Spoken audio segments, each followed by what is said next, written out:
Hello and welcome to another great episode of Ben and Curt Till It Hurts, the culture cast caught at the crossroads of curation and castration. I'm Ben. And I'm Curt. And here we are. Curtis, this is a very eclectic collection of VHS tapes you've got here. Yeah? By my feet, right here. You know what the... I see Die Another Day. I see no fewer than, what is that? Well, I see Die Another Day. Uh-huh. I see The Hunt for Red October, which is another kind of spy thriller, and Sure. I see Goldmember. Yeah. So you're working on a lot of levels there between the initial artifacts and the satire. Yeah, that's true. Those tapes came from my mom's attic at her house. She was like, I'm trying to clean the attic out. Come get all your old stuff.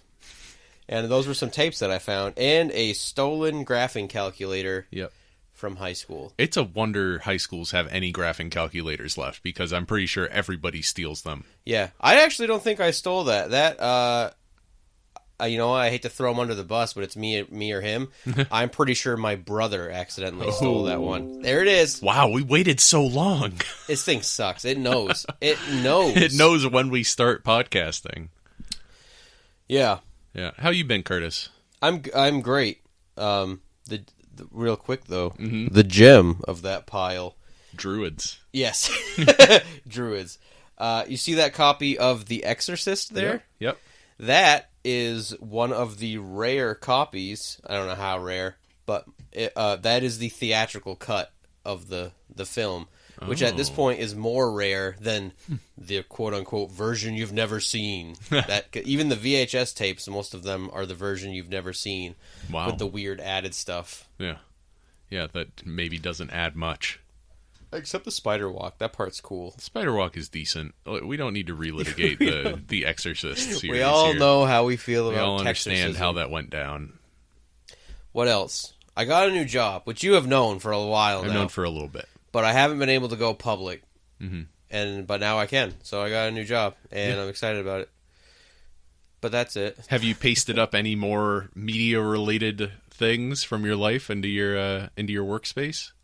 No, I just have a little Donatello vinyl pop, and there was a coffee cup for pens and markers that had a smiley face on it. Threw that shit away. Got myself a Ninja Turtle coffee cup. Yep. So that's it. It's tough for me. It's like a balance of like, I don't want these people to know how weird I am right out the gate. So like, you want to bury the lead a little bit. You want to string them along a little bit. Exactly. Get them invested in the Curt story. Thank you. Yes. And like my initial reaction was like, day 2, AC/DC computer background and whatever, AC/DC poster. Who cares? It's cubicle. AC/DC standee. Yeah. Angus Young duck walking back and forth. Yeah. It's just a moving standee. Yeah. Just like kicks the leg out. It'll be kind of like, goes back and forth like a duck on that duck shooting gallery game. It'll be like on Home Alone when he sets up all the mannequins and Michael Jordan cardboard cutout. Yeah, that's about it. How have you been? What have you been up to? I've been good. I still got the baby thing going on. That's good. You know, that's very cool. Very cool. Very cool. I watched a film that is not the film we're talking about. I did watch the film we're talking about, but I also watched a documentary called Crumb. Have you seen this movie? No. It's about the underground comics cartoonist Robert Crumb. A fascinating man, a very strange individual. He's like this weedy, kind of nerdy looking guy with these really thick glasses, and he always wears a hat, and he listens to old-fashioned music all the time, but he draws these demented cartoons with just the thickest women you can imagine, right? And these tiny little weedy men who are obvious, like R. Crumb self-inserts, like just taking piggyback rides on him.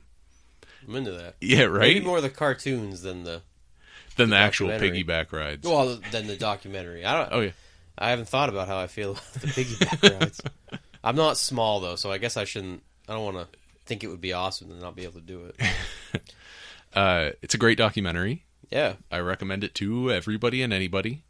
And I also, connected with that, R. Crumb did an illustration of the entire book of Genesis. Oh. All 50 chapters, every single word put down graphically on the page. It's incredible. Yeah, he used a recent translation. This comic came out in 2009, so pretty late in his career. Yeah, that must have taken a while. I'm sure it took him several years. Yeah, I think it was worked on that for a while. I think it was 4 or 5 years, and it is lovingly detailed in the grotesque R. Crumb style that we've all come to know and love. Yeah, so go pick up a copy of that from your local library if you're interested in reading books or interested in God or Godcast. Yeah, check out R. Crumb's adaptation of the Book of Genesis. That reminded me, a little while ago, somebody started translating. They got pretty far. I don't know if they ever finished, but someone or a group of people started translating the Bible into emoji pasta. Lovely. So there's literally I know they finished Genesis. Yeah. So after every word, there's like an emoji. Wow. Yeah, it's pretty cool. Yeah? Yeah. Can I jump off your movie thing for a second? Yeah, go ahead. So I might force us to watch this for the podcast at some point. There's a movie that I've been wanting to watch for a long time that I have not been able to track down, and I just found out that it was recently put onto Amazon Prime. It's a French horror film from 1973. The title's in French, but it's essentially The Grand Buffet. I've heard about this. I really want to watch it, and I'm gonna watch it, but I thought maybe we could do it on the podcast. I've never seen it, but it sounds like a super cool horror movie that all these rich guys want to go eat themselves to death and have orgies in this remote cabin with prostitutes and stuff. I'm super into when you have horror, but the specific sub genre of horror of like shame related, when shame is a theme. So I think I'm excited to watch this because I think it's cool to just indulge in all these gross things together and just kill yourself to that point. I think there's a lot of themes of inadequacy and can't wait to do Antichrist on the podcast, by the way, because that is that movie. I don't think I want to watch Antichrist. Have you never seen Antichrist? I don't think I feel like we've talked about it on the podcast I've seen it before. I can't remember. I know what the climactic thing is in that movie. What is it? Well, it's the part with the scissors, right? That's the most violent part. That's the part, and that's something that I think does Antichrist a great disservice, is to put it forward as one of these endurance horror movies where it's man, you gotta see this, it's so fucked up, because it doesn't really operate well on that level, because you wait for 90 minutes for anything gross to happen, and then the gross things that happen are way too scary.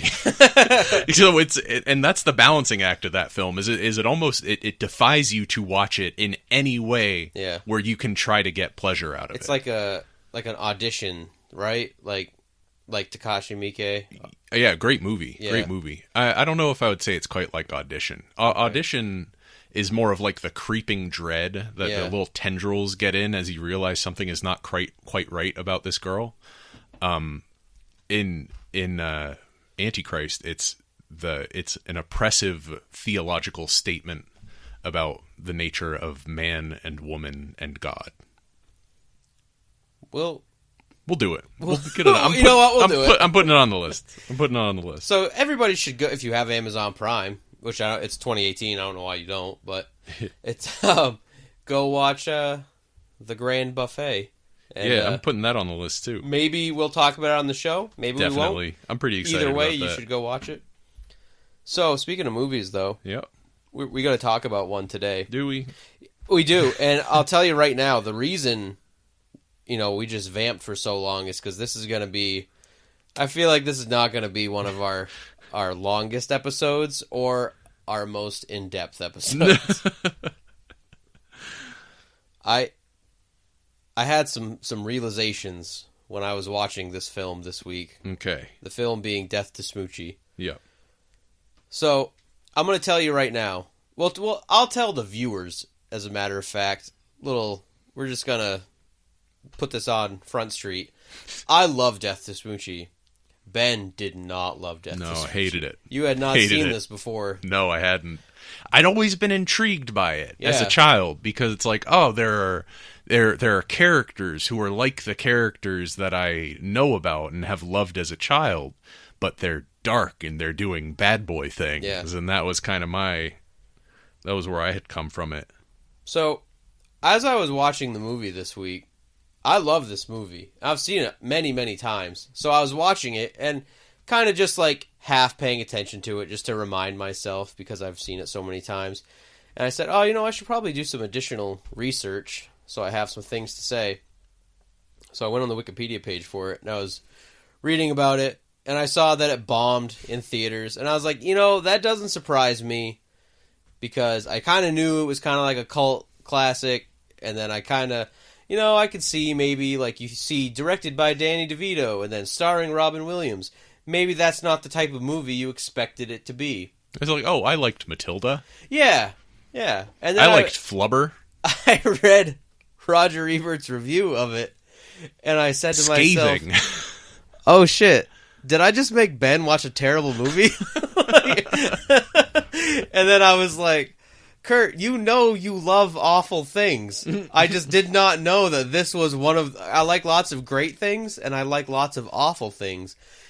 And for years, at least over 10 years, I've thought that this was a great thing that I love, and it turns out... It might be. I mean, like, maybe me and Roger Ebert are wrong. Well, I'm open to that possibility. I like to tell myself that, but it's not just you guys. It's the American public as a whole. I tell you, there are a lot of very positive IMDb reviews of this movie. Well, see, and that's good. And I think it's definitely has a kind of achieved that cult status where there are quite a few people like me that really love this film, and more people like you that think it's garbage. And this hurts me because I feel like most of the time when we disagree about a movie, we just agree to disagree. And in this instance, I feel like this is the first time I've ever had to say, you know what, I like this movie, but all signs point to it is just a bad movie that I happen to like a lot. And I'm almost angry at our podcast for doing this to me. That's the Ruination cast. I could have just gone the rest of my life. It's been over 10 years. I don't know why it would have changed. My brain's done growing up. I'm 28. There's nothing left. It's downhill from here. Yeah. I could have just loved this movie forever, and I still do. But now I have to have this knowledge that it's not a good movie. This little creeping serpent in the back of your mind. Every time I watch it, I'll be like, man, fuck Ben and Roger Ebert. This movie rules. I wonder how Ben felt about these dick cookies, is what you're going to say whenever you're watching that stupid-ass dick cookie scene. That was great. That was hilarious. What do you like about this movie? I like the idea that they explore that there's this like seedy, dark part of something that is generally you would think is like fun and innocent. So it's like Blue Velvet. It's kind of like Blue Velvet. But what I really like, and I think kind of sets it apart from Blue Velvet, probably in a bad way, is that what's cool about Blue Velvet is they go into that ear. They go into this dark place and they're able to pull back out of it. And what I like about Death to Smoochy is that all these characters kind of realize that you gotta be, it's like a balance. You can't just be the ultimate good guy like, pre-TV show Smoochy, and you can't be the biggest piece of shit like Robin Williams. You kind of have to be like the right amount of good and like dirty. And I think that I like that a story about these characters finding that balance. When does someone do something that is the right amount of dirty? Because, like, to me, I feel like this movie is just morally lost. Like, it has no moral standing whatsoever. It doesn't even try to make a moral point. Well, so a great example, I think, would be Sheldon Mopes finds himself in this world and he feels very lost and over his head. But he finds that there's a lot of good in the Irish mob. Like, this group of people are trustworthy, reliable, and they, as far as a group of bad people, they're like, they help him along. There's a mutual respect that comes from him helping them and them helping him, I guess. What does he help them do? He puts Spinner on the show because a horrible stereotype of a person with a mental can we just disability. Say yes? Yeah, boy, has that part of the movie probably not aged well. You can safely say there's no probably about it. You can't just pretend to be that anymore. Traumatic brain injury. You know what I wish I would have thought to look up? What? The period in time that this movie was made, I think they probably coincide, or at least pretty close, to when the wrestler Eugene was in the WWE, which was also just a person pretending to have a mental illness. I wonder... I bet those two moments in time were pretty close to each other. Same thing with Scary Movie. Oh, boy, yeah. Man, so I guess just all of a sudden at once we just realized... The early 2000s was the last gasp for fucking retard humor. You can't do that anymore. Yeah, no. Yeah. They've canceled Christmas. Yeah. I don't know. We don't need to get into SJW cast, but as a liberal cuck, I can say I'm glad we've moved on from that. As an illiberal cuck, I can say that I am also glad we've moved on from that. People with disabilities don't need extra shit heaped on them. Yeah. By like everybody. Yeah. It's like, yeah, my life's pretty fucked up. At least I'm not a fucking idiot. Or my favorite is like the people in 2018 who are still upset that you can't call things retarded or gay. Mm-hmm. You know what? It's 2018. I was the most guilty of that, and you just gotta weed it out. You just gotta weed it out of the vocabulary. Yep. Not cool anymore. Yeah. But I never pretended to be a person with a disability. Yeah. And it's more, I think, about how that character is treated in the film than it is about the fact that the actor does not himself have a disability. Because that character is not very well treated. No. Not just by the other characers. Like, the other characters... like when they beat him up with a pipe and then break his neck and shoot him. Shoot him in the face. The other characters treat him poorly. Other than, like, his mafia family, which seems to treat him decently well, other than, like, having him be the weird figurehead for this restaurant. He's like a mascot. Yeah, he's a mascot for this stupid restaurant. But the film itself seems to mock this character. And the butt of so many jokes is just, he dum-dum. He dum-dum can't play cowbell well. And that's the level that Death to Smoochy operates on for much of its running time. Yeah, and I can get behind that. My favorite, I think, I won't say favorite, but a great example of that is there's like a whole punchline where they introduce him to the show, and then he sees the camera, and the joke is just that, like, he's like, just like frozen stiff. Yeah. And, he is definitely the butt. He is definitely dum-dum. I don't know, man. I'm just in love with this movie. You're in love with it. I Tell me more. Help me see Death to Smoochy the way you see it. Because to me, it's just a fumbling, awkward mess. It's an unfunny, fumbling, awkward mess that people praise for being dark when its darkness is unearned and trite and fucking childish, adolescent, and it has no... It doesn't... I think the best dark comedies have like a nugget of truth in the middle of them. There's not a true frame in this fucking movie. You know my favorite bit of dark humor in this, I think? Yeah. When Rainbow Randolph douses himself in gasoline and he's about to light himself on fire, and a cute little girl runs out of the sea of anonymous people and tells him not to do it. Rainbow Randolph, what are you doing? She blows out the match, and then Smoochy walks out of the building, and the whole crowd rushes, even the little girl rushes away and leaves him standing in a cold puddle of gasoline. Yeah, that was a pretty good scene. That's hilarious. That was okay. But then, and I think that scene it also, though, highlights some of the, like, utter character inconsistency that degrades so much of this movie. Because, like, yeah, Rainbow Randolph is upset enough about the Smoochy situation to want to publicly self-immolate. But by the end, they're buddies again. By the end, they're besties. They're good friends. They've learned the power of friendship, you see. Well, see, that's the thing. I think at that point, they've hit that equilibrium of, like, good and evil.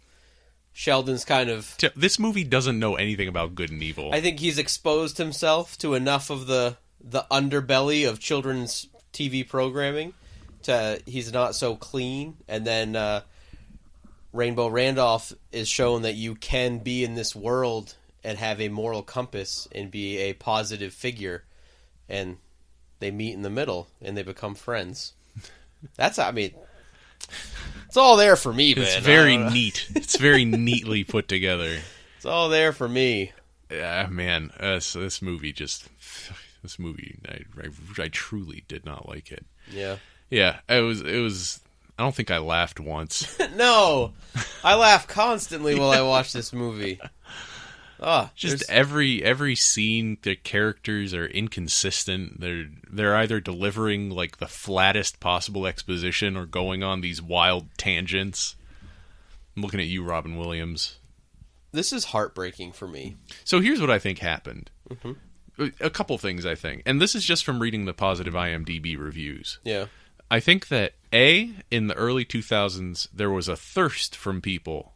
Because, like, we'd gotten the Robin Williams of the 90s.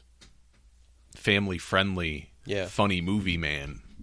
But there was enough memory of Robin Williams in the 80s and even back to 70s, maybe? I forget when Mork and Mindy was on. I forget when he did his comedy. But there was enough memory that, like, oh, this guy was, like, a coke-addled psychopath on stage, and he would, like, go on these crazy, long diatribes, and people wanted to see, like, something a little different from Robin Williams. And Death to Smoochy seems to have filled that. You don't know how many people in these IMDb reviews are like, oh, this is Robin Williams, but not like you've seen him before. When what I really... Even as a person who loves this movie, that is just... flat out not true. I love Robin Williams, but he has the Robin Williams setting, and I think in every movie you get. No, man, no, that's the thing. No, 1 hour photo. I've seen 1 hour photo. It's an excellent movie. I don't know. I'm probably not going to make you watch it for the podcast, but I am a huge 1 hour photo fan. I'll just watch that. Yeah, that's, I can subject myself to that. You should watch the final cut. What is that? A terrible Robin Williams film. Okay. I feel like I've already seen a terrible Robin Williams film. Which we should just talk about his filmography since we have nothing to say about. I feel like I have plenty more to say about this. Have you seen World's Greatest Dad? No. Oh my god. I haven't seen World's Greatest Dad. I haven't seen What Dreams May Come. You should watch World's Greatest Dad because it is also a dark comedy. All right. And maybe it'll do more for you. When did that one come out? 2006 maybe. That wasn't Bobcat Goldthwait, was it? 2009. Okay. I don't know. I'm looking for the direct. Yeah. Bobcat Goldthwait. Yeah. Yeah, I've heard of that movie. Yeah. I might have even watched it, actually. I like that one. Bobcat Goldthwait knows how to direct a dark comedy because there is so much truth in what he does. I haven't seen it in a long time. This movie feels like this movie, Death to Smoochy, feels like a bunch of people sat down and said, "We want to make a dark comedy," and then just went from there instead of like finding the darkness naturally in the world and then accentuating it through comedy. I got a very different read from how this movie was created, and I think it was Danny DeVito and he said, "I want to make this movie." But people aren't going to go for it. This is not going to be okay. So he just gathered a bunch of friends. It was like the Adam Sandler movie of dark comedies. He's like, I have this thing. No one will get behind it. But I have enough friends that have star power that will be in my movie to get it made. But I think in this case it worked. And in most Adam Sandler films it does not work. When can we do an Adam Sandler filmography? Episode 300. I'm gonna hold you to that. Yeah, I'm gonna keep passing the buck. We're gonna start with Going Overboard, and it's just one of the worst movies ever made. So what is so dark and unapproachable about Death to Smoochy? I keep hearing people talk about how dark it is, and it's a little dark, sure, but like, what makes this movie so challenging to the status quo? I don't. Do you agree that it is a very dark comedy? Yeah, I guess, but more in the sense that like it's a movie about like things that are funny that maybe shouldn't be funny. But I don't know that it... Like what kind of stuff? Like a dumb retard that is the constant butt of jokes. Yeah. And just the horrible misfortune of Robin Williams, and it's Rainbow Randolph, yeah. Yeah, his downward spiral. Yeah, and it's just, as his life gets worse and worse, it's just funnier and funnier, and you don't feel bad for him. Mm-hmm. So, but I don't think that there's this, like, sense of like macabre to it or anything. Here's what I saw. Tell me. I saw a lot of people talking about how it exposes like this dark, seedy underbelly of children's entertainment, like crass commercialization of it. Yeah. Which dumbfounded me, because that's not there. Like really in children's entertainment, I think a lot of people assume it is. Because you hear things like, Steve from Blue's Clues. Yep. He was a male prostitute hooked on 8-balls, and he, like, they found him in a gutter one day and said, "You can't be on this children's TV program anymore." There's that, and that this is just totally unrelated. But like, I think this is like one of my favorite things about where life was for our society in the 90s. That was a real urban legend that was going around. The guy who played Barney was fired because he had like cocaine in his tail. It was another urban legend. Yeah. And then the red Teletubby was gay. Yeah. Those were like on the same level when we were growing up. Like, drug addict. He was gay. Like, no! That's awful! Not Tinky Winky. Oh no, it was the purple one. Yeah. Because Tinky Winky was purple. Right. He was the gay one. Yep. Yeah, and that was such a scandal. Poe was the red one. Do you really know this? Yeah. Wow. And then there's Lala and Tinky Winky. I grew up in daycares. Tinky Winky, Poe, Lala, and Dipsy. Yeah. All right. So I grew up watching programming that I was definitely too old to be watching. Is there any correspondence between the 4 Teletubbies and the 4 Teenage Mutant Ninja Turtles? That there is. I don't, but only because... Do the colors match up perfectly, or what? No, I don't know. I don't know enough about Teletubbies, and then I always make sure to, like, point out, like, the magic combination of, like, Ninja Turtles. Like, that's not, like, something that, like, Ninja Turtles made up, either. Like, that's, like, those 4 personality types are just, like, the 4 personality types. I mean, they're, like, the 4 poles on the astrological calendar. Yeah. Yeah. So... Yeah, I'm sure the Teletubbies fit that archetype as well, but I just don't want to give any...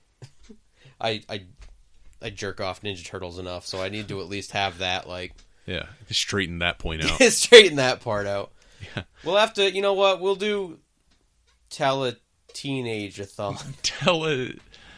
Teenage Tele-Ninja Tubbies. Teenage Tele-Ninja Tubbies. Yep. We're doing it. Yeah, all right. We made a name up, so now we got to do it. Next May... Teletina Ninja Tubby month. Teletina Tubby Ninjas. Tubby Ninjas. Yeah, what a funny idea.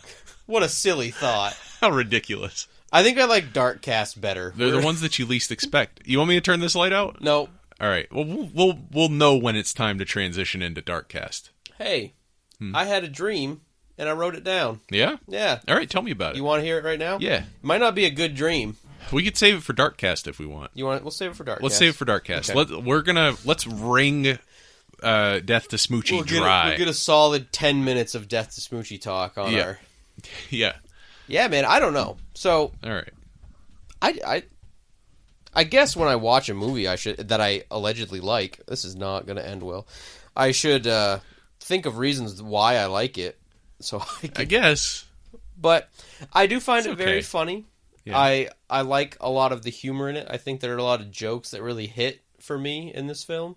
Yeah. Specifically when there are like two of my favorite bits in this movie are when Robin Williams, Rainbow Randolph, is fighting with Nora about why they're not together anymore, and he says, "Why do we ever break up?" And she says, like, because you're an asshole and I don't love you or something. And he says, "Oh, baby, we could have worked through that." That's fucking hilarious. And the other one is when they are on the same, when Rainbow Randolph is on the same side as Smoochy, and Edward Norton's thinking about getting a little violent because he's so angry. And Robin Williams is like sitting there with that blanket on his shoulder, like sipping tea. And he's like, "Don't do what they did to me. Don't stoop to their level." And then he like spills coffee and he's like, "Oh, my balls." I think that is like, he's like, "Keep your dignity." And then he spills coffee on his balls and screams. And So it sounds like you really like Robin Williams' performance in this movie. I really did. Yeah. I really did. And I actually really liked Edward Norton's performance too. And it's weird. Like, I don't really get into like, this is not really dream casting, but like, well, not the Not kind of our- dream casting that we're used not to. our dream casting, but the idea of saying, if I were going to cast this movie or recast this movie, who would I do it with? I don't really ever think about things like that. Yeah. So I had never thought about replacing any of these characters. So it was very interesting. Because I told you my dream Yeah. casting. Why don't you share it with I don't usually do that either. But Share it when with I the class.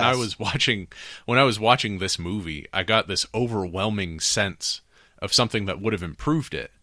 And what would have improved it was recasting the Mopes role that Edward Norton he did his best with it.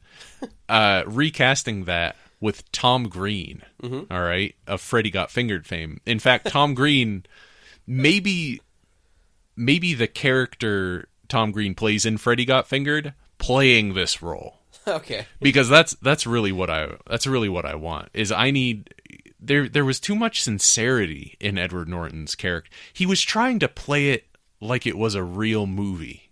When I think that everything about Death to Smoochy would have been better if it was like a post-ironic shitfest like Freddy Got Fingered. See, I don't know. I mean, you don't think that it worked well with the polar opposite of just wholesome and like shitty? Because like if it were Tom Green, he definitely wouldn't have played it as like wholesome. And I think that the movie does not like Mopes. Mm-hmm. I think the movie finds Mopes to be kind of a cloying goody two-shoes with his gluten-free buns and his soy dogs, black right? sludge that he puts on it. Yeah, he represents everything that's wrong with modern New York City to the film Death to Smoochy. Not to me, whatever. What do I care about New York City? But to the film Death to Smoochy, which is clearly saying something about the like gentrification of New York City away from mafia types like Rainbow Randolph and over to costumed idiots like Sheldon Mopes. Yeah, the movie doesn't have a great deal of affection for Mopes. And I think that might have been accentuated and made more comedic had someone played the role of Mopes who had a little more acumen with that kind of deep and heady ironic territory, like, say, a Tom Green, you know? So yeah, that would have been my dream casting. Now, if I could do a rewrite of this movie, can I tell you what I would do if I could do. rewrite this movie? The whole movie is the same. I just stuck a piece of metal in my finger. You okay? That's fine. You bleeding? Not yet. All right. Keep an eye on it. The whole movie is the same up until the end when the ice show becomes a surreal kind of a nightmare. You're gonna David Lynch this fucking movie. It's just Mulholland Drive. All right? It's just Mulholland Drive. The ice show is the equivalent of the there is no band moment, right? After that, I don't know, maybe Buggy successfully shoots and kills Smoochy, and then Edward Norton's character wakes up in a cold sweat, and you realize that he and Rainbow Randolph were lovers, and he took took out a hit on Rainbow Randolph, and the Right. whole dream was this like guilt-induced. That's why he's so over-the-top nice guy. That's why Rainbow Randolph is such like a slobbering demon man, right? And it turns out that it was all a dream that Mopes had. Well, his name probably isn't even Mopes. He probably has a different name. I hate that this makes sense to me. It makes so much sense. Damn it. Yeah, and had that been where this movie went, I would have loved it. But the way it is, it just didn't go far enough in any given direction. It just kind of wobbled along in the middle. Yeah. Well, you got anything else to say about Death to Smoochy? I have to say that at the end of our podcast about the film, I still love it. I still rank it very highly amongst my favorite films. I just can't understand that. But never having considered the idea that someone might not like this movie before last night, I cannot disagree with any of the things that you or Roger Ebert have said about the film. In fact, it seems like I disagree more with the people that are like, this ain't your daddy's Robin Williams, because it's just your Robin Williams. I think I don't know. I don't want to say anything bad about Robin Williams because I love Robin Williams, but and he's good in this movie. Yeah, he's just kind of doing his thing. Yeah, and I think he just has done. I think his whole career, he kind of just like did his thing. Yeah, like we should do Bicentennial Man. We'll do. Here's the double feature for that. Did it come out in '99? Bicentennial Man, AI, artificial intelligence. No, what? I don't like that movie. I love that movie. Oh, it's the perfect. It's the perfect Ben and Curt Till It Hurts double feature. Because you really like Bicentennial Man. I really do. I'm ambivalent at best about Bicentennial Man. I liked it when I was, 10. Not 10. I was like in middle school. I have watched AI artificial intelligence many times. And I love it very much. All right. I'm putting it on the list. Add it to the list. Yep. It did come out in 1999. We're going to party like Bicentennial Man yeah. did? But I don't think AI did. No, that's fine. I think AI can. All right. So we'll have to... We'll do that as a double feature. It's fine. Yeah, it's fine. Even if it didn't come out in 1999, it's a very 1999 kind of movie, Yeah. You know what I mean. I'm looking up when AI artificial intelligence came out. 2001. A little late to the game. Close enough. Close enough. Yeah. It was still pre 9/11. And that's what's really important about 1999. Yeah. Yeah. When did it was AI pre 9/11? I thought you were going to ask when was 9/11. When was 9/11 again? Yeah, I don't know. 9/11 was 2001, so it was in September of 2001. Yeah. So I doubt. September 11th, I think. June 26th. June 26th. So this movie was also pre 9/11. Yep. So when you compare any piece of American culture, you have to ask yourself, was this before or after 9/11? That's kind of true. It is true. Yeah. So this 100% falls in the same camp as Bicentennial Man. Yep. All right. Closing statements on Death to Smoochy? Hilarious movie. All right. For my closing statement... All right, fine. I have something prepared. Oh, no. You wrote a review? I would like to... I did not write this, Curtis. Oh. I would like to read you the entry about Death to Smoochy from the Barney Wiki. Let me begin. From the Barney Wiki? Death to Smoochy is a 2002 movie from Warner Brothers Pictures. Smoochy the Rhino, Edward Norton, is a parody of Barney, and his show, Smoochy's Magic Jungle, is a parody of Barney and Friends, sort of. The movie's supposed to be a kind of tribute to the anti-Barney humor, seeing how Rainbow Randolph, Robin Williams, plans to destroy him and call him a bad guy. Luckily, in the end, the two forgive each other and become friends. That sounds like it was written by a person who's written a lot of other entries on the Barney Wiki. Yeah. This sounds like it was a person who, needed to write an entry on the Barney Wiki that day to, calm himself. And I mean, I know you got to be pretty into Barney to, make entries on the Barney Wiki. But I don't think it's really fair to, call Death to Smoochy, a actual, straight up parody of Barney. Smoochy is Barney. I don't know. I don't know enough about Barney. No, this wiki is meant to be a proper information source for all things Barney. Jesus Vandalism or anti-Barney humor by anyone, fan or not, won't be tolerated. Getting facts wrong unintentionally does not count as vandalism. Everyone makes mistakes after all. Would you next like to hear the anti-Barney humor wiki page on the Barney wiki? Are there other movies that are definitely parodies of Barney that I won't think are parodies of Barney? Do they have Teletubbies on there? Do you think Teletubbies... You want to see the Teletubbies page on the Barney wiki? Yeah. Let me see if there's something there. I'll look on my computer too. All right. Is there a Pulp Fiction page podcast now. on BarneyCast? Barney? There are 3,000 pages on the Barney wiki. Wow. None of them have to do with Teletubbies. We'll have to... this has to be riveting for the listeners. The Barney wiki? Everything that we do that is not... that has nothing to do... Wow, 1987 to 2018. What? That's how long Barney's been doing his thing. Did Barney end in 2018? No, I'm sure it just is like the archives date from 87 to 18, so I'm sure they just keep adding to it. Man, Barney's cool, I guess. Like, I got nothing against Barney. I was kind of more of like a Sesame Street kid. Well, Sesame Street is good, you see. Yeah, that's the key difference between true. Barney and Sesame Street. And I know that this is probably... I was just going to say something that really, was like an old Curt thing to say. So I'll just preface this now, but I'm still going to finish Barney is gay and retarded. No. Barney's a big old gay retard.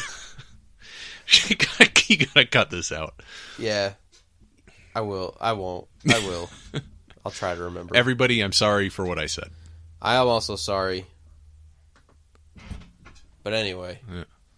What was I going to say? The old Curt thing. I really liked Mr. Rogers when I was a kid, and pretty much so did everybody. Mm-hmm. And I was going to say that, along with being more of like a Sesame Street guy, I was going to say I was also really big into Mr. Rogers. But that's just the truth. Mm-hmm. The old Curt part of me was going to try to spit out some bullshit about how I fucking liked Mr. Rogers before it was fucking cool. Oh. And which is just everybody has always loved Mr. Rogers. Everybody has just always loved Mr. Rogers. And I'm disappointed in myself that I almost caught that you thought of. I almost went, that. I know that documentary just came out, so now everyone's talking about how much they love Mr. Rogers. Yeah. It's like when David Bowie died. Or Prince. Yeah, or when, a big one for me was when Straight Outta Compton came out, and I was like, I've been listening to NWA forever. And then, I'm like, you and everybody else, Curt, you're not special. Everybody loves NWA. Oh, always remember, you're not special. You are not special. Now. All right. Is that it? Darkcast? I think so. Let me see. I'm going to turn the light out. Let's see if the spirit takes us. Let's see if the spirit takes us to Darkcast. Right. This dream is... one of your many phones out. Yeah. It's more of a nonsense dream, so I hope that there's no... People always say that about... Oh, I'm feeling it. Oh, yeah. Oh, yeah. Oh, that light went out, and it changed things for me. Let me just put the shade down. I don't know why I brought my microphone with me to... Yeah, I didn't do... Oh, yeah. You feeling Darkcast? Oh, I'm feeling it. All right, so... Can you get that shade all the way down? Yeah, I can. All right. Yes.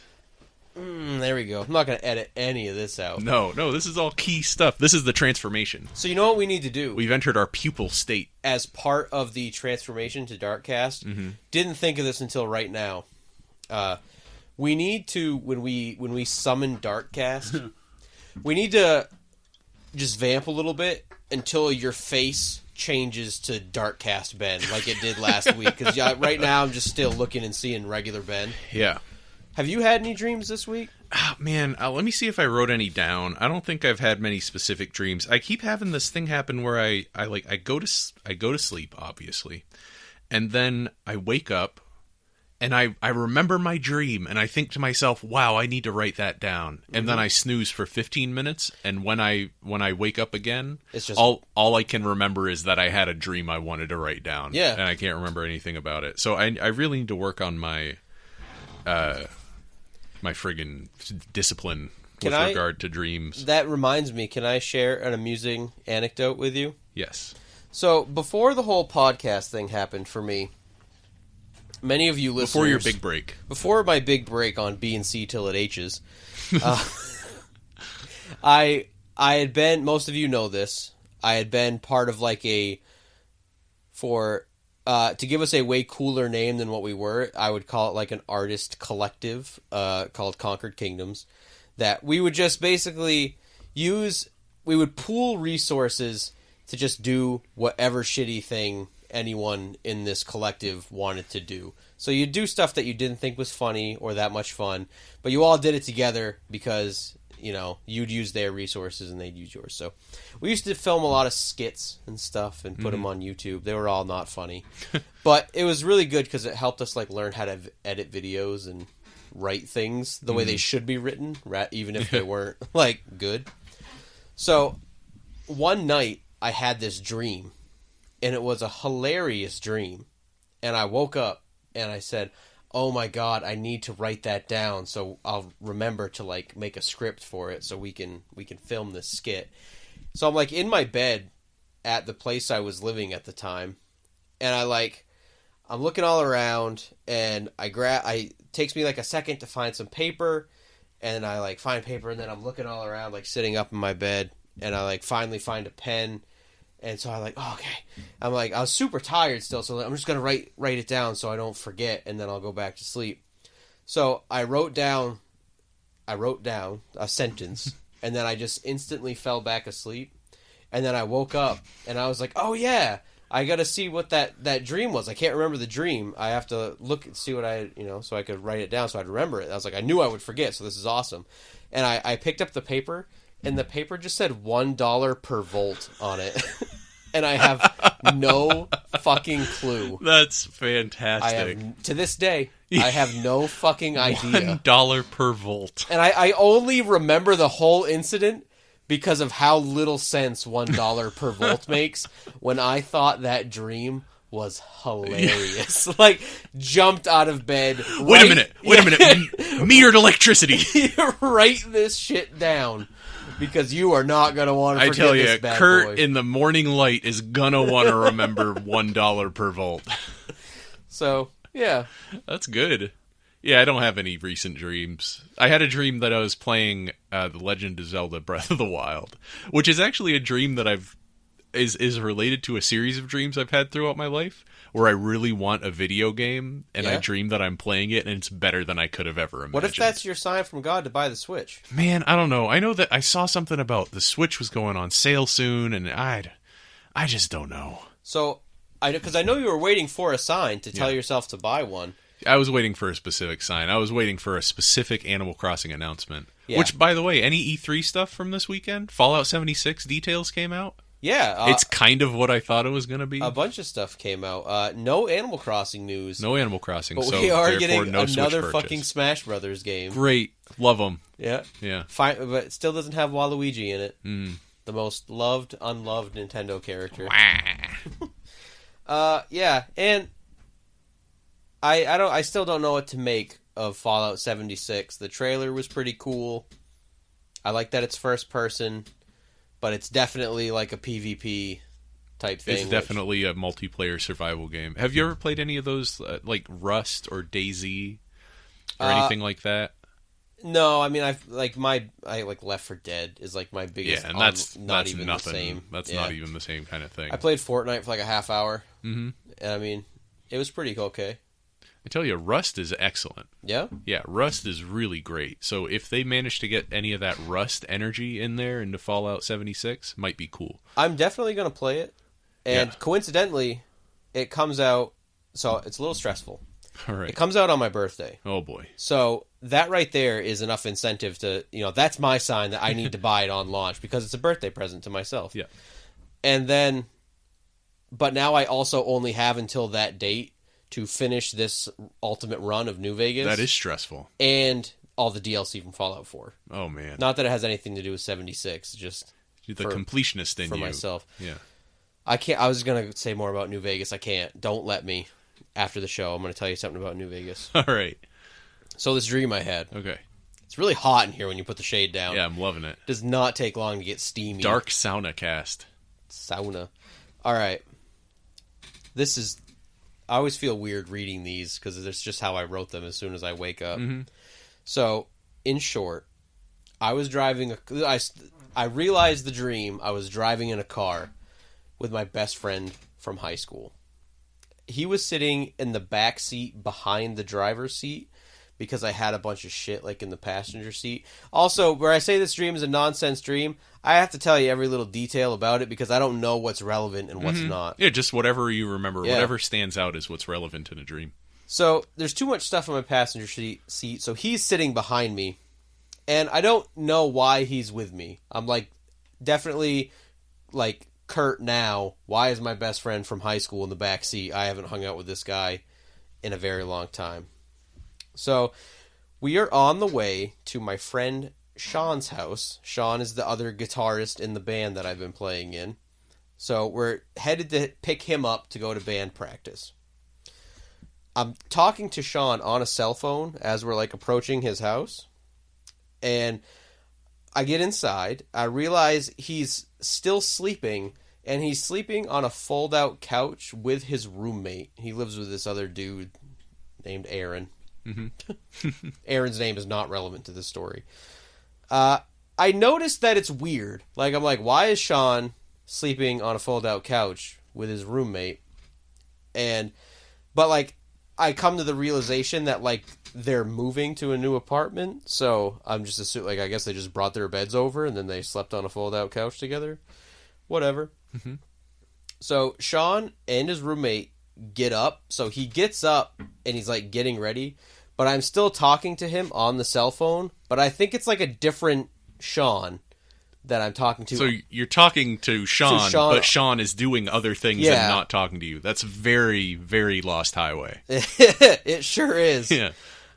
So how do you feel at this point in the dream? Well, as I'm doing this, I realize it's not weird to me. I'm just like, this is silly. Why am I talking to Sean on the phone when Sean's right here? So I just hang the phone up, but it's a flip phone. Don't know why. Don't know if that's relevant or not, but it was definitely a flip phone. So Sean starts getting ready to leave, and his, like, roommate just, like, starts to get ready with him, and I, like, come to the realization that, like, I have to drop his roommate off somewhere on the way to practice. And so I walk outside of the house to let them get ready, and a classic dream moment. As I walk out of the house, I realized I was walking out of my old cousin's house. Mm-hmm. I used to hang out there when I was growing up. And I see my friend still sitting in the back seat of my car, and then I realize, oh man, all three of them are going to have to ride in the back because I have so much shit in my seat that I hadn't thought about. So I'm standing outside waiting for Sean and his roommate to come out, and a neighbor girl asks me to shoot a chipmunk with a BB gun. All right? This is weird, dude. I always feel weird reading these. So I shoot the chipmunk, and I'm like, oh man, that was really fun. I haven't shot my BB gun in a really long time. So all of a sudden, jump scene. I'm bringing my old BB gun into a gun store because I want to get some BBs for it because it was so much fun shooting the chipmunk. So I bring it up to the counter, and I tell the guy I need BBs, and he's like, I'll look to see if we have any, but he told me I had to bring my BB gun outside. I wasn't allowed to have it in the store. And I asked him why, and he said, there are no guns allowed in the store because it isn't safe. So I'm like, all right. So I bring it outside, and I was going to, like, set it, like, in the little alcove doorway thing. And I think to myself, man, it's really, like, weird that, like, this guy supports the Second Amendment and thinks everybody should, like, carry, but then he won't let people have guns in his store because that's not safe. Mm-hmm. And I was like, I'm going to ask him about that and why that seems like that doesn't make any sense. And then I never got to ask him because I woke up as soon as I realized that was weird and I was going to ask him about his logic. Uh-huh. I just woke up. Huh. That was my fucking stupid dream. Well, so there's a principle in... It's steamy in this place. I'm liking it. There's a principle in the Bible that if God sends you a dream twice, that means it's very important. And I definitely see some correspondence between this dream and the last real thick Dreamcast that we had. Tell me. With the shack. Mm-hmm. So in both cases, you're confronted with a large pile of junk that is obtrusive in some way that you haven't thought about, right? Either the shack that is covered with all this junk that just has junk strewn around it, and in your passenger seat, there's an obstructive pile of junk that you haven't bothered cleaning out. Mm-hmm. So that's one correspondence that I see. Good point. The other correspondence that I see is between the BB gun, your old BB gun in this dream, and your old skateboard in the shack dream. Both of which seem to be objects of great importance in both dreams, in each relative dream. And another correspondence that I see is a girl walking out of a building and kind of changing the course of the dream. So yeah, I don't know. Those are some correspondences that I see. I don't really see how they all relate to each other. But what was in the pile of junk? I think it was mostly just like the stuff that is actually in my car. Like I have empty water bottles and fast food trash and CD cases and stuff. Yeah, and you hadn't bothered to get it out of the way in the dream. It was just so full of shit I couldn't have anyone sit in the seat. Was it more full of shit in the dream than it is in real life, or was it just... Yeah, it wasn't like, it wasn't like up to the headrest or anything, but it was like definitely a pile. Mm-hmm. And usually it's just like, some shit thrown about. No one's ever not been able to sit in my passenger seat. They might just have to have their feet kick some trash around or something. What are the parts of this dream that stick out to you most from this vantage point now? Well, first off, I guess, when did you have this dream? How many nights ago? 3 or 4. Yeah. So it was since the last podcast, right. Within a week ago. Yeah. And what parts, 3 or 4 days out, are the parts that stick most out to you? The flip phone, which stuck out to me at that point too, as I was really, even in the dream, I was like, what the fuck? Did it seem weird? It's like, why isn't this a smartphone? I did your classic, like when you clap it shut, Yep. I miss flip phones. But have you had a flip phone in the past? Yeah. Was it a specific flip phone from your past? No, I believe actually in the dream it was a red flip phone, and I've never owned a red flip phone. Interesting. I've had black and silver. Red is a very special color. Yeah, and especially because regardless of symbols, I don't really care for the color red. So I never buy anything red, like clothes or any stylistic choice. I never choose red. And because in the shack dream, the buckets had red demon faces painted on them, right? Yeah. Pickup truck was also red, and the cell phone. The pickup truck was red. Yeah, nice. Okay, for some reason I thought the truck was green, but yeah, the truck was red, and the skateboard was green. Yes. But okay, and the flip phone was also kind of a nexus of weirdness. Yeah, because you were talking to Sean on it, but it wasn't Sean. Yeah. What were you talking about on the phone? It was just like. Have you ever been driving to someone's house and you're like talking to them like, yeah, I'm like 5 minutes out or whatever, and you're just like, we were going to practice, so I assume I don't know what we were talking about, but it was just like, have you ever been like talking to your wife on the phone and then you just happen to like walk through the door and you're still on the phone, so you just hang up? Yeah. It was like that. It was just, we were just having a regular conversation, and then but it like kept going after I was already in the room with him, which maybe is like a weird dream thing, like, like looking at, reading text in a dream or something. Maybe just a phone is supposed to have voices on it. So oh yeah, I don't know. Yeah, your brain just fills in the gaps. Yeah. What else sticks out? I don't know. Not a whole lot. Yeah. I remember thinking it was super weird that my friend from high school was in the car with me. Yeah, but not a lot sticks out. How long has it been since you've seen that guy? Years. Yeah. I don't keep in touch with him or anything. No. Are you on Facebook? We are, but he never really goes on. Oh. Like maybe 6 months ago, my mom messaged me and was like, "Hey, what's so-and-so's number?" And I was like, "I don't fucking know. I don't talk to that guy anymore." And she was like, "Can you find it for me?" And so I messaged.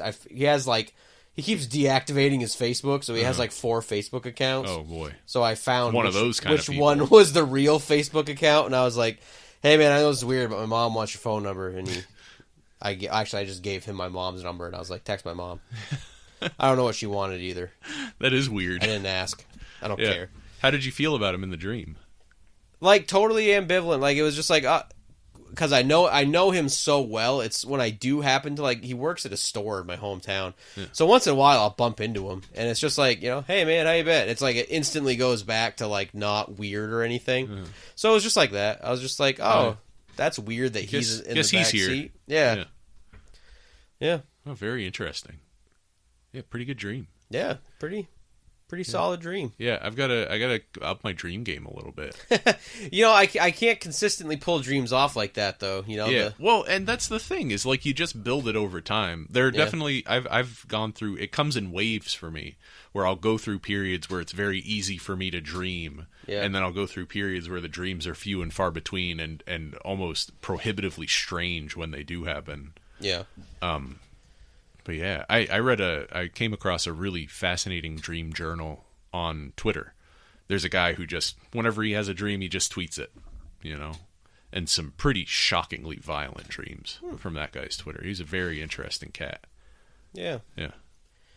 Maybe we'll schedule. I dreamt a lot more when I was younger. I had a lot of recurring dreams. Yeah. This is fun because it's like you get to be like my psychologist or something. Yeah. Nice dark room. Nice in a comfy leather chair. The best psychology happens in a dark room. Yeah, from non-professionals on both sides. Amateurs. Maybe we'll do my recurring dreams episode of Dreamcast at some point. Yeah, that would be cool. But that was my dream. I don't have much else to say about it. No, that was neat. A good dark cast. Should we go back to Lightcast? Do you want to finish in Lightcast? Yeah, it's pretty steamy in here. All right, yeah, open that shade up. You want me to turn the light back on? Nah. Nah, this is sufficiently light. We'll do medium cast. Yeah. Caught on something. All right. Oh yeah, this is Brightcast. This is Brightcast.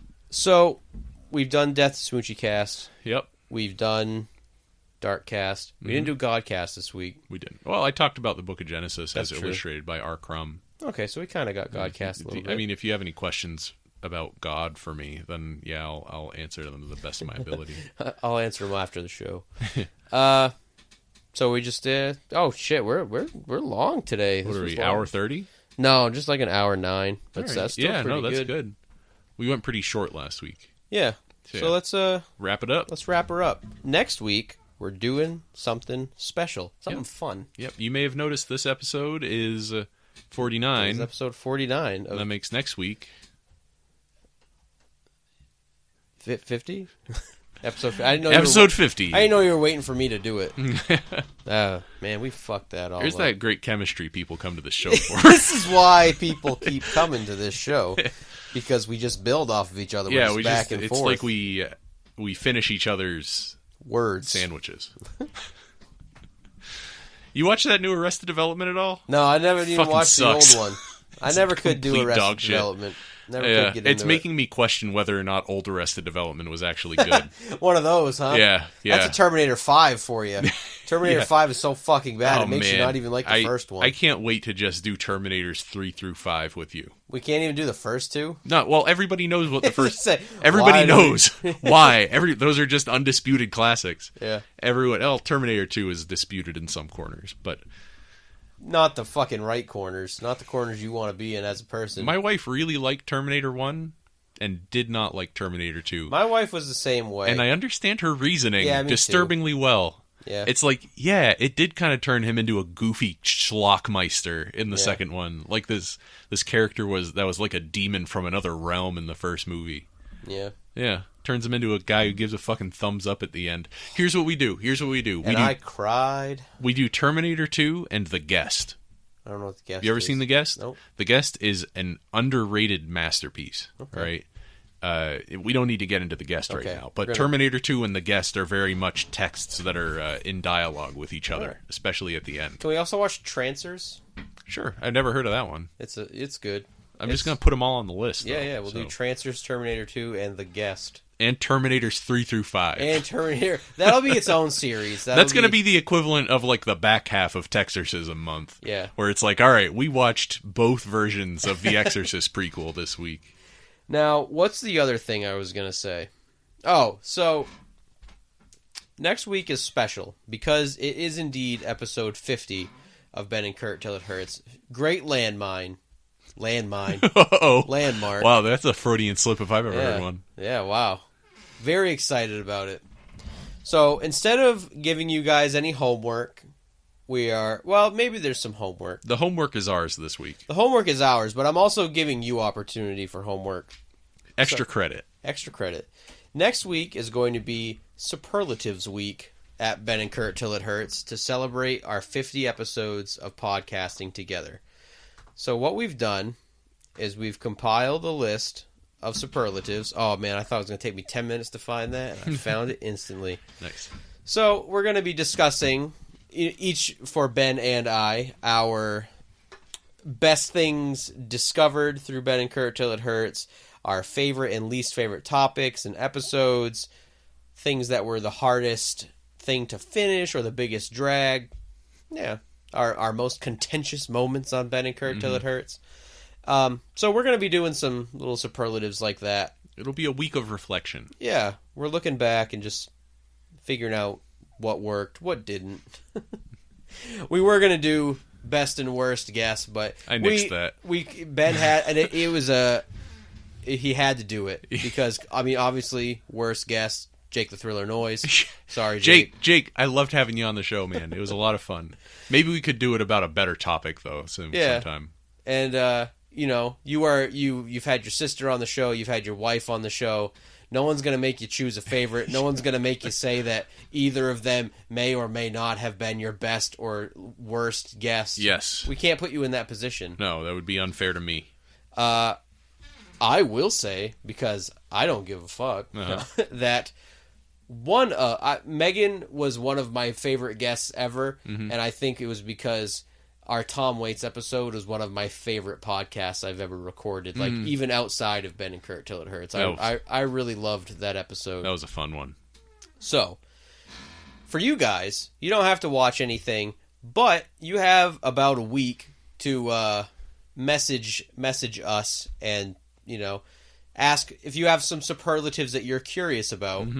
If you want to know what my third favorite episode was, or I don't know, my top 5 deli meats. I don't know. Nothing to do with Ben and Curt Till It Hurts. But if you think of anything and you want to know our opinions on our favorite or least favorite something about an episode, throw it in. Get at us. No one will do it and we'll look like assholes. Looking for a little audience participation. Please get back to us so we know that you're listening. Clap your hands and say you believe in magic. Yeah. So, we're going to wrap this up. We'll be back next week to do some superlatives to celebrate our 50th episode. Yep. Until then... What are we doing after that? I don't remember. Narnia, baby! Oh, yeah. So, despite messages from some of our listeners... Multiple messages? Yeah. Oh, geez. Only 2. Yeah. To not do a book club episode of Ben and Curt Till It Hurts. Please call it what it is. We're going to do a book series. We're going to start one. Yep. I will not promise you that we'll finish it, but... It's going to be 2 episodes, all right? Yeah, I forgot about the Resident Evil part. Oh, no, two. I'm going to split them down the middle, all right? The episode 51 will be the first half of The Lion, the Witch, and the Wardrobe. Okay. All right. All right. All right. So, we have one more week of fun, guys. Yeah, then old Professor Bookworm climbs into the joint and fucks everything up for everybody. Nerdy Ben's gonna make us read a book. Push my glasses up. Then I'm going to pick something you hate. It's just going to be Vindictive Cast. It's going to be hard for you to find something I'm going to hate more than Death to Smoochy. No, it can't have been that bad. I really did not like this movie. movie. We're going to watch Crippled Masters, and you'll hate it. Why would I hate that movie? I don't know. That movie sounds pretty righteous, actually. That movie is righteous. That'll be before episode 100, let me tell you. And the other thing that we need to do on episode 50, thank you for reminding me, is that the tight shit list. The tight shit list. We're going to debut the tight shit list. I think we're both going to think very carefully about things we want to nominate for the tight shit list. And then we'll establish it before next week. Let's challenge ourselves. It shouldn't be that hard, right? Mm-hmm. Well, 10 things. 10 things. 10 things that Ben and I universally love. All right. For the tight shit list. That should be easy. I mean, it's like the first 10 episodes. Yeah, that's true. Yeah, so until then, you can follow us on Twitter at Ben_and_Kurt. You can listen to Ben and Curt Till It Hurts on iTunes, Stitcher, and YouTube. You know where to find it. Mm-hmm. You can follow me on Twitter and Instagram at KurtCake5K. I think that's about it, right? Thanks for listening. That's how we do it. Bye, everybody. Bye.